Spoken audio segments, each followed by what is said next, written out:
have a great day everyone. By the way, I'm Florenda Flores, a former OFW from Saudi Arabia.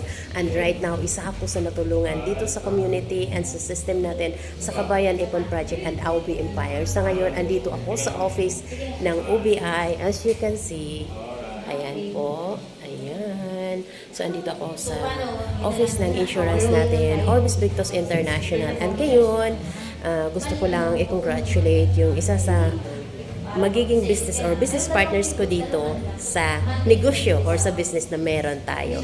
A lifetime opportunity and a lifetime negosyo talaga siya matatawag, which is makakatulong sa OFW or sa mga employee na sawang-sawa ka na sa trabaho mo ngayon.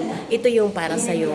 And alam nyo ba na lifetime na negosyo ang makakatulong sa family mo, and hindi lang sa family kundi para sa mga taong nangangailangan ng tulong. Kung gusto mo to na mag-comment ka ng how dyan. And sa ngayon, i-interviewin ko muna yung isa sa, syempre sa gusto at decided talaga na magbago din yung buhay niya, and gustong-gusto niya na makatulong sa mga mahal niya sa buhay and sa mga tao na nangangailangan ng tulong. Kay partner Cherry Hell ang ngolo. Hi partner, ano yung masasabi mo na andito ka na ngayon sa office natin sa OBI? Ayan. Masaya po ako na nakasali po ako dito sa business ng Aubi Empire. Pupush ko to, push para sa kagaganda ng kinabukasan at para sa pamilya ko. Yes, so as you narinig niyo po, yun ang sinabi niya, di ba? Para sa pamilya na, para sa maganda ng kinabukasan. And she decided to join us here in our business and sa negosyo natin, which is makakatulong talaga. And marami nang natulungan dito.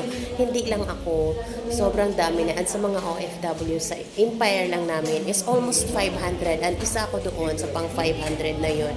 And sobrang grateful ako sa mga taong nakapag-share sa akin dito. Dahil isa lang din ako sa nag-house sa Facebook. Stranger yung tao na nakilala ko.